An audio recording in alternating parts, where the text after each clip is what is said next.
If you choose to not create some or all of your own original artwork, then I want to make sure you are dealing with copyright correctly.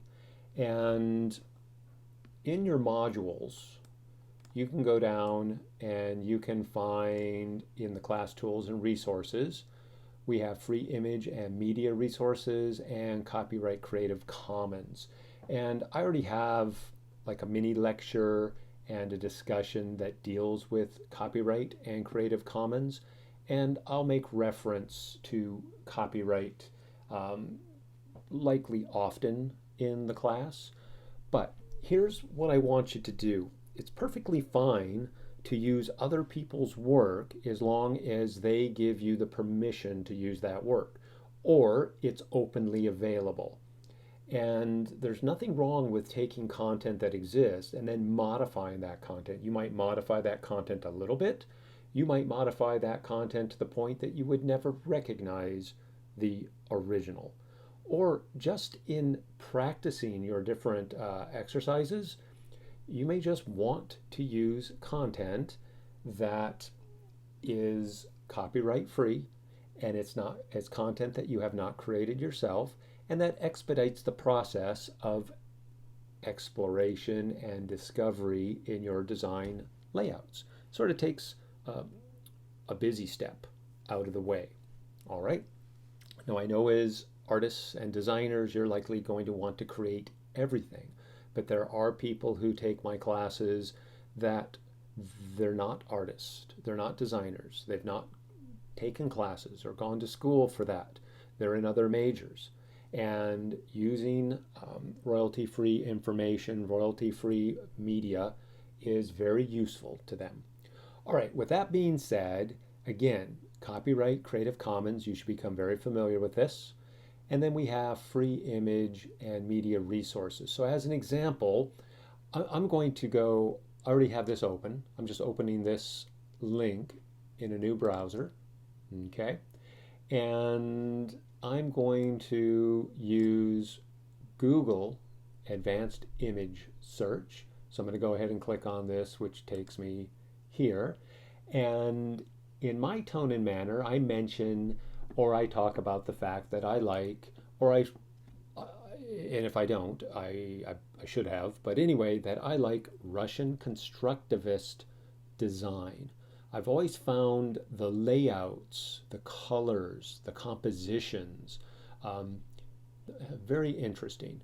So I wanted to represent that in my tone and manner, but I haven't necessarily, I have, but let's say I did not create any layout that is representative of what I'm trying to get across in the tone and manner for myself. So I'm just going to do a search for Russian constructivist, and you can modify this search however you like, okay? Even down to usage rights. So I'm just going to do an advanced search.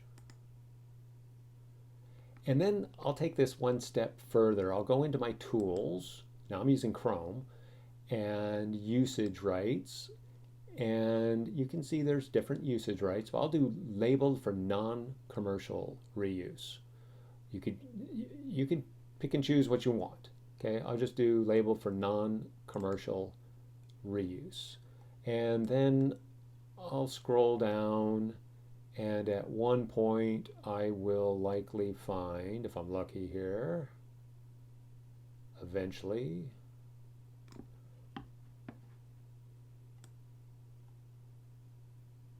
I thought, here, I'm going to pause the video. I may have gone past it. Appears I might not have gone far enough. But anyway, here is the file which I would like to use for an example for my tone and manner for Russian constructivist design.